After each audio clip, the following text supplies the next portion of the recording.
There's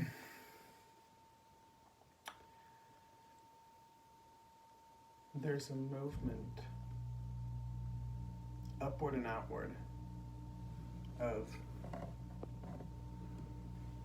old energies that have been sitting in the system in various places for a little too long now. And even though consciously we've seen these energies and consciously we are aware of the eternal, unmoving, unshakable self, the body has taken time to catch up. And the habits of the body and of the mind, though they may have been allowed to cycle out to a degree, some of them, if not many of them, have been, whether very frequently or with slightly less frequency, continue to pop up from time to time. And at present, there's a great flush of the nervous system and of the body taking place in general, which then includes the mind, the psychological patterns of habituated thinking and feeling, referred to as the subconscious programming, which is being shaken out, set free, liberated. And this allowance of the liberation of the body, the nervous system, and the psychological structure comes with a deliberate allowance and permission given to tranquility and ease of the system. My voice at present is being allowed simply to flow forth as it does, naturally, in ease, without any kind of attempt to force it into a higher pitch range or a lower pitch range, or to even raise the volume. My face is simply being allowed to rest as it does, my eyes being allowed to simply lie half-lidded as they do quite naturally, without feeling the need to apologize for my facial structure being what it is, or my voice for being what it is, simply allowing it to be without contorting it to make any structure of social expectation content or happy. And this in of itself greatly allows the body to simply be as it is, to relax into itself, and to simply allow what is to be. This allows for a purging of the body physically. It allows for the nervous system to be at ease, and it's quite inwardly a way of total self-acceptance and allowance, as you'll find that when you are engaging with people socially who live in the mind, who live as the conditioned self, who live as the ego, who mistake themselves with their personality constructs, which are never meant to be permanent, but always temporary tools, which we create as needed and as necessary, and as soon as we're done utilizing them, we let them go. But there's an expectation socially that we live as our personalities, and we don't have our own personalities. All personality is crafted. Consciousness has no personality. If consciousness had an eternal personality, it would be an all-encompassing personality, and therefore a personality which is capable of being whatever it needs to be, whenever it needs to be it. Which is anyway what personality is meant to do, how it's meant to be used. But when the body is simply allowed to be in truth. People who live their lives running from truth, rejecting truth, hiding from it, fleeing from it, look upon a face which is a reflection of truth, look upon eyes that are a reflection of truth, and listen to a voice which is a reflection of truth, and see in it that which they fear in themselves. When you simply are at ease, nobody who is also at ease will ever have a problem with you simply being, appearing, manifesting as you do. But when you simply hold your face without contorting it, and people in their social expectations expect to see you contort your face to go along with a particular narrative dramatic flow, and they expect you to contort your eyes to go along with a particular narrative dramatic flow, or to contort your voice in order to display whatever emotional reaction that they would like to see you display, is an attempt of another to take control of your nervous system. And if you pay attention, that's the game of the whole world. That's the game of the ego. The ego, which is fear, which is anxiety, depression, greed, everything that implies, is a psychological attempt, an energetic attempt to hijack the nervous system. Obviously, expressing emotion through one's body and through one's energy is an incredible gift of the human being. And it all becomes disingenuous if one does not simply allow oneself to be at ease. And you'll find that the people that are the most rewarding and wonderful to be around are the people that simply allow you to be at ease, that don't demand that you contort yourself in order to satisfy them or to entertain them because of the need to be in constant motion and movement in order to avoid facing the stillness. There's no consciousness, there's no being human without the willingness to simply sit in stillness with total attention.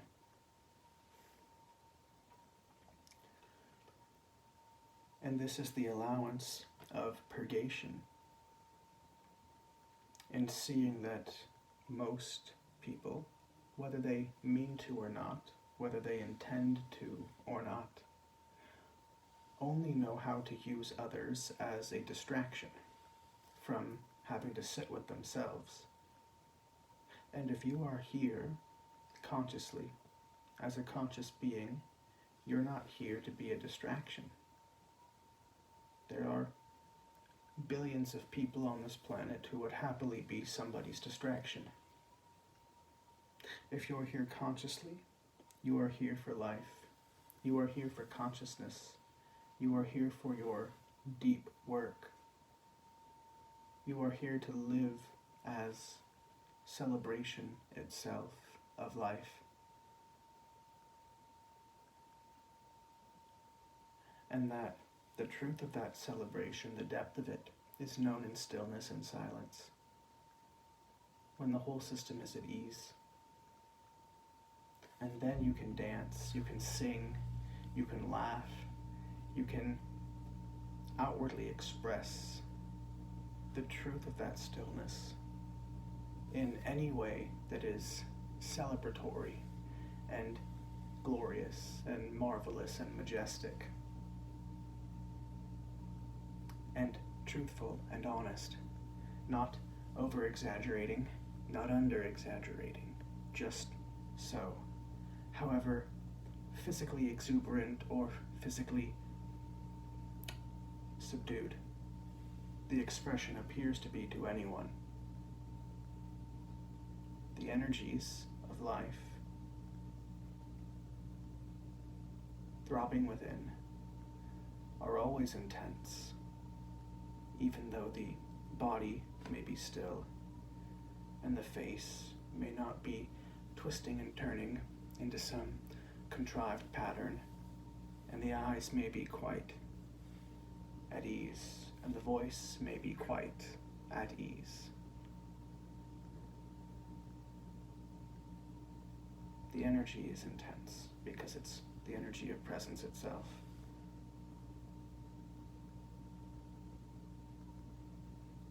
Love doesn't take hostages.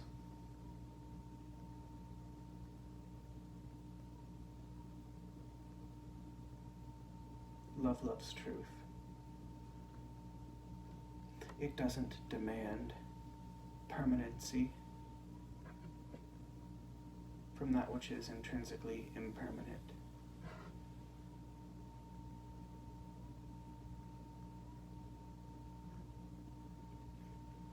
And you'll find,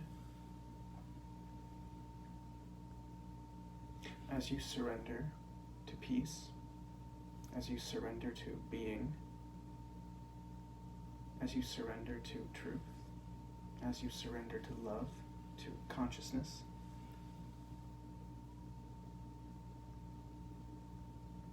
what you want is to be in truth.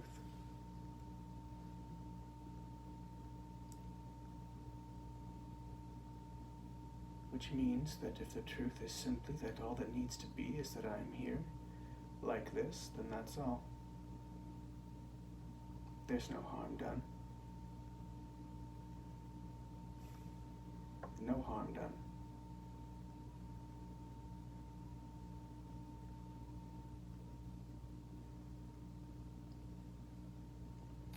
Check your body. Check your jaw. Let it be loose. Check the muscles in your head. Check your shoulders. Check your abdominal muscles. Check your feet, your hands. Check your pelvis.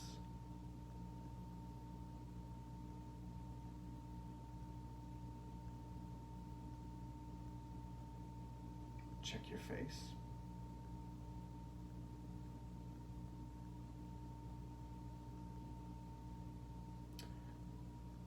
I'd like you to allow the body, the entire body, to be completely at ease and to simply be here as energy. Also allow the mind to be at ease, relax the mind. And simply be here as the prana, as the life force energy.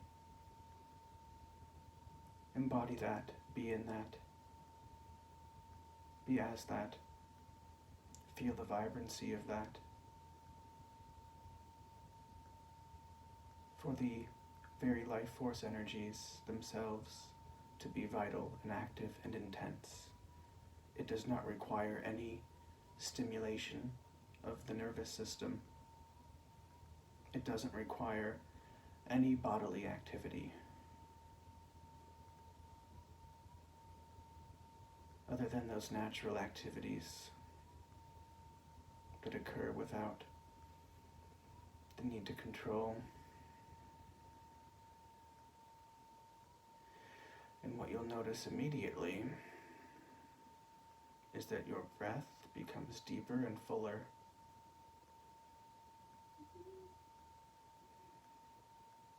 If you simply keep your attention on what is, not focused on anything in particular, but simply here, being here as pure energy, you will notice that the attention comes quite naturally to the breath, not as an isolated phenomenon, although it might.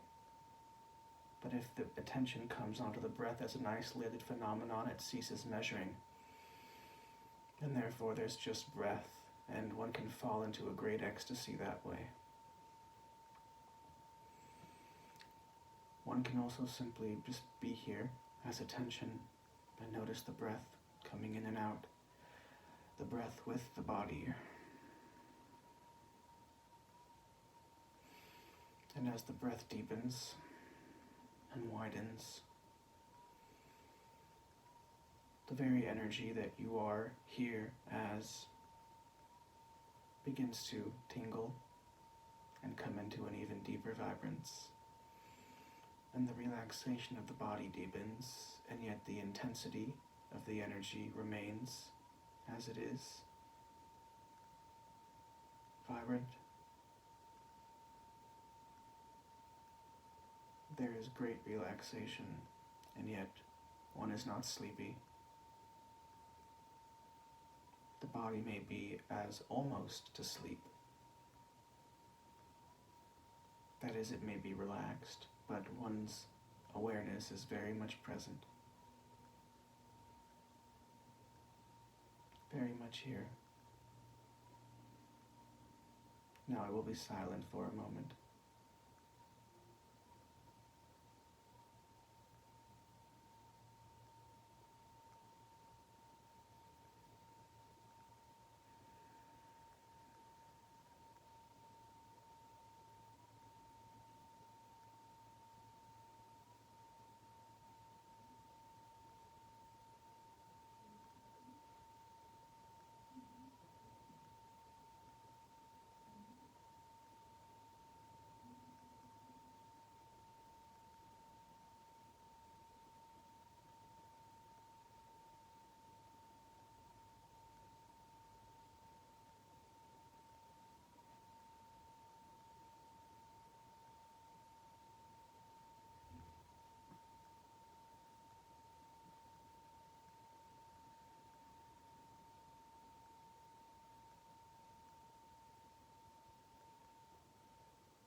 Sitting here, to simply sit here in the stillness and the silence as pure energy, feeding and sustaining itself on the very breath that is the body's due until it drops.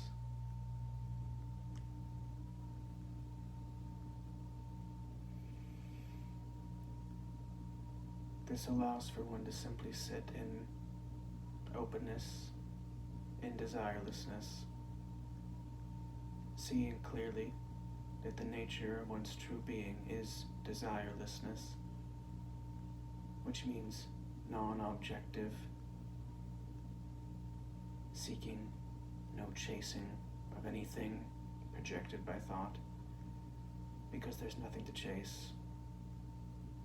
And in so seeing, one sees that one contorts one's body, one contorts one's face, one contorts one's eyes and one's vision and one's voice in order to be pleasing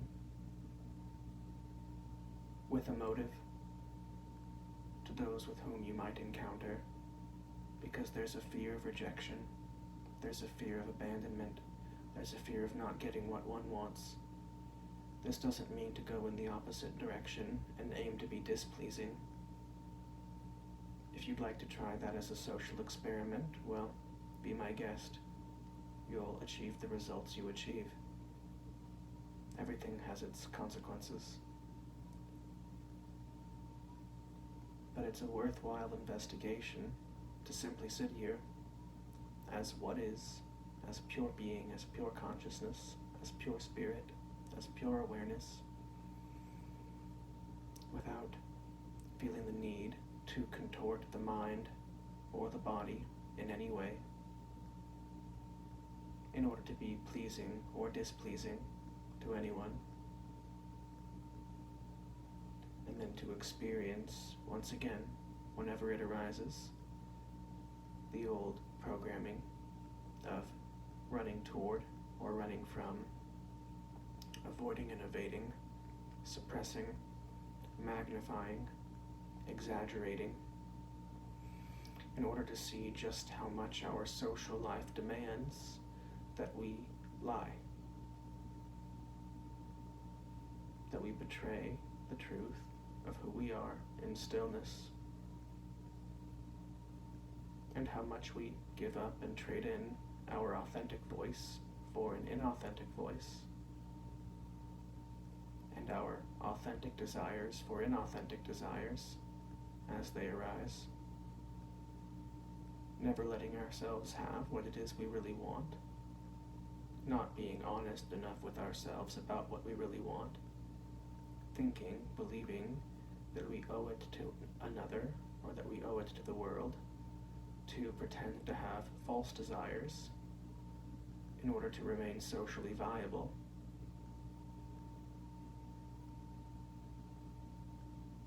But meditation, which is what we are doing now, peace and meditation is not a doing, it's a being.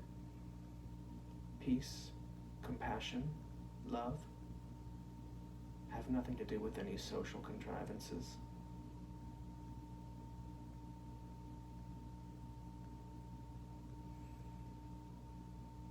To be able to sit here and be here, alone in stillness, infinitely, eternally beyond contrivance, is to allow oneself to reveal oneself to oneself,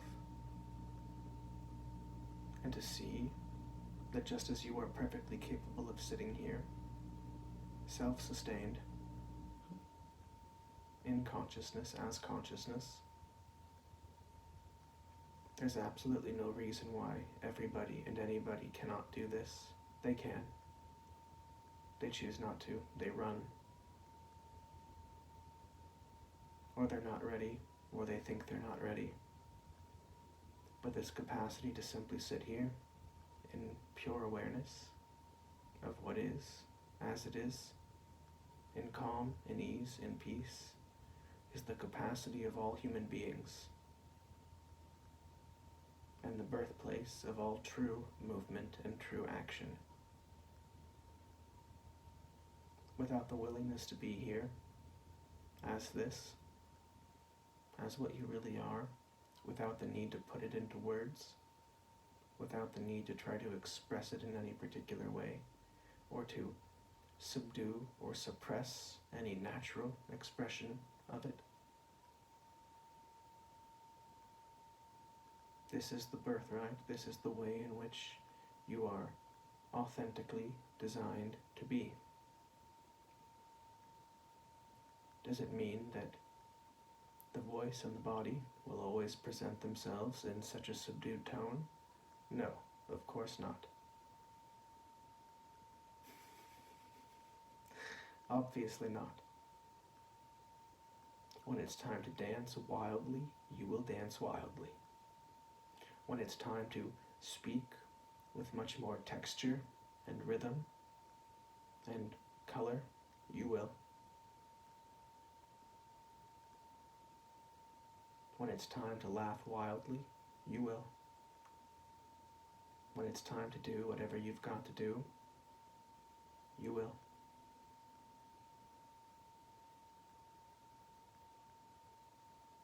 But all of that will be inauthentic.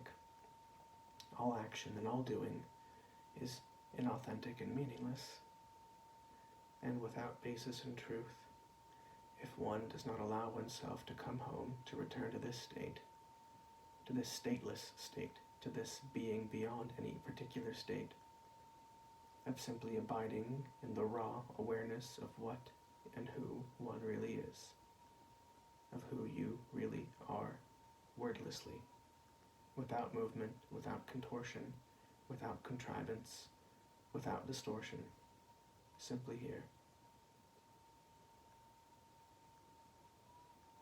Not only is this your birthright to be here, but you must claim your birthright. You must take it. You must take it. This is what we are here to point everything to, and everyone to. Allowing yourself, allowing oneself to abide here in this stillness is everything. This is the source of all being, of all manifestation.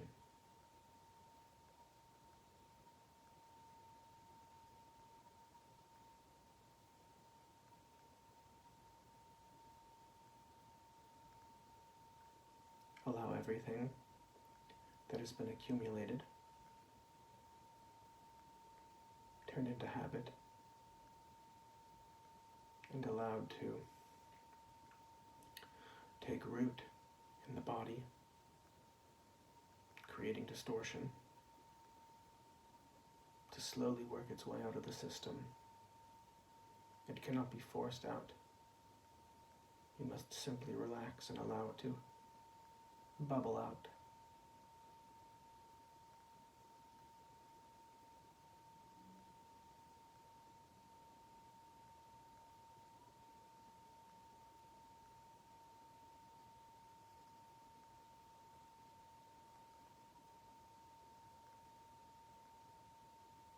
Please let it out.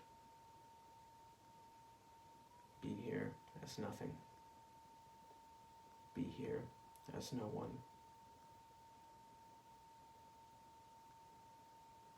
There's no need to try to be anyone. There's no need to try to be anything. To be as no one is to be able to sit here in total emptiness and, when appropriate, when it is time, to act in the world with all of the fullness of every color in the rainbow.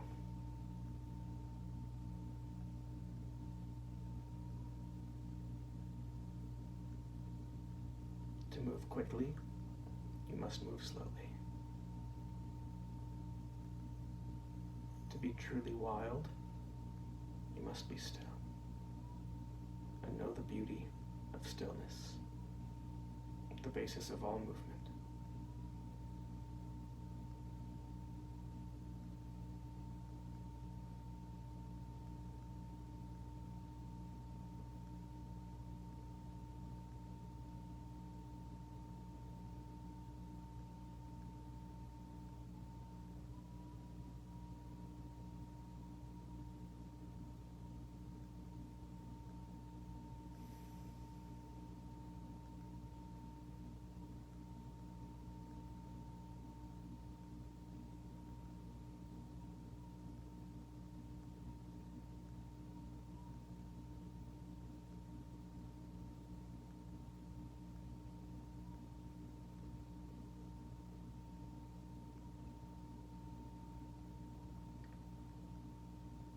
In the allowance of this stillness to simply be without distortion or disturbance, it will be seen clearly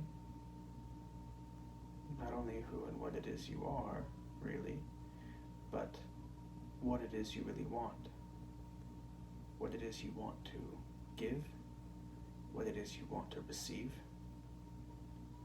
how it is you want to be in the world, how it is you want to be within yourself.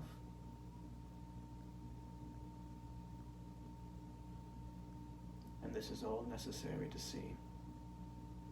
Desire and the objects of desire cannot be handled properly without knowing desirelessness as the root and the basis of everything.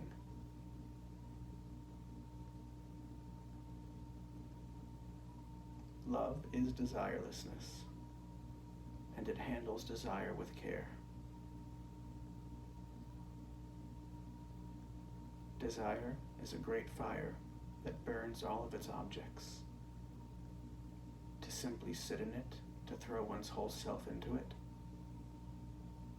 one's own self, and to allow that fire to burn the psychological object of the mind, and for there in one to be nothing left but the eternal fire, without any object.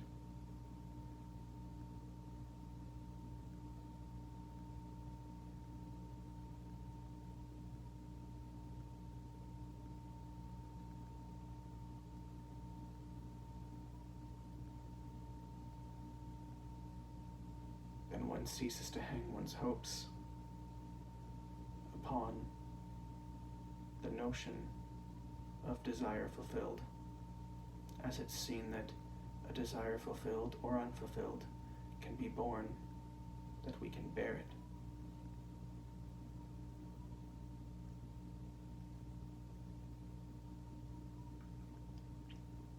If the desire remains unfulfilled, that's perfectly okay. If the desire is fulfilled, that's perfectly okay. But fulfilled or unfulfilled, the peace, the equilibrium, the equanimity of being remains untouched. This is to be able to enjoy everything thoroughly, not to be numb to it. To be able to enjoy stillness in stillness, and to not have to contort the body in order to prove anything to anyone.